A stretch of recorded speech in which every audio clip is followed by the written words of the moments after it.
Hello and welcome everyone. The coronavirus and its consequences drew great attention to the field of e-learning. Today we will discuss how the pandemic affects the growth curve of this field. It's our pleasure to host Mr. Bassel Khattab, co-founder of Zidni.com, an e-learning platform. Thank you so much for joining us. Thank you, Ahmed. Thank you very much. Mr. Bassel, the current situation of coronavirus affects a lot of industries. How would you describe its effect on e-learning business? Yes, indeed, Heba. Many industries are suffering in the world, like the airlines, retail industry, hotels or hospitality, and many others.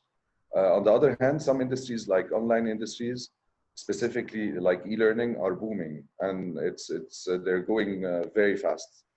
E-learning globally was expecting to surpass the 300 billion mark by 2025, but now it's believed it will reach it even much faster.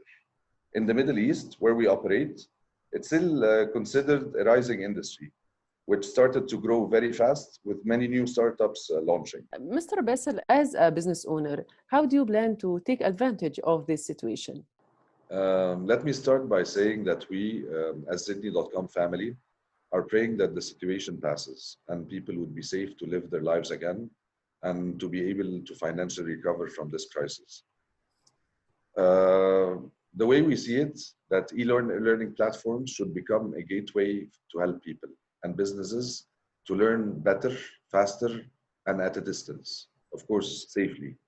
So a successful e-learning platform, in my point of view, which will help people and businesses, should have the following. A large library of courses available for the learners. Hopefully book summaries also to add to the cultural development and the skills they need. Native language of the learners, which will enable them to learn better and faster. Education technologies like artificial intelligence, gamification, etc. These are the things needed for a successful e-learning platform, which is now it's time for during our world. And I hope this is the start for the e-learning to boom and benefit the people that need it the most now.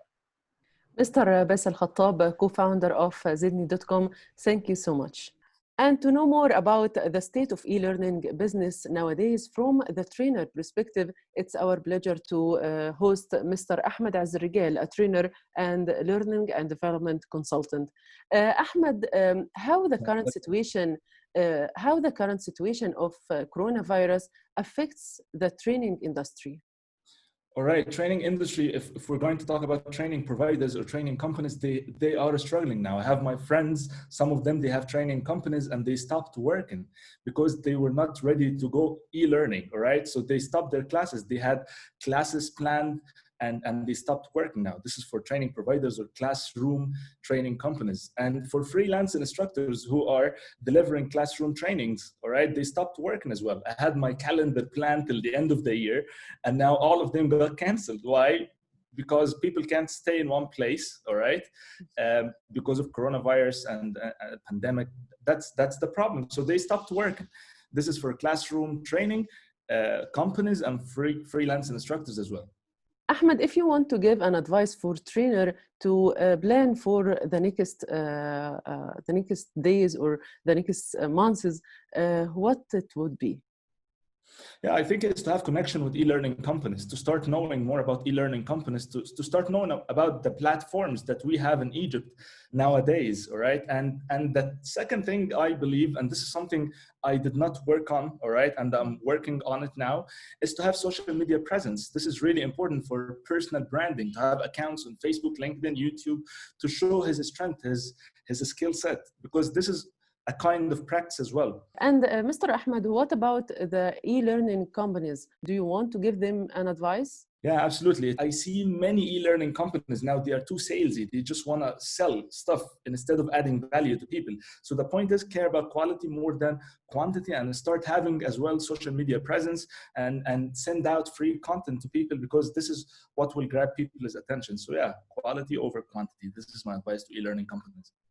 Mr. Ahmed regal, a trainer and a learning and development consultant, thank you for joining us.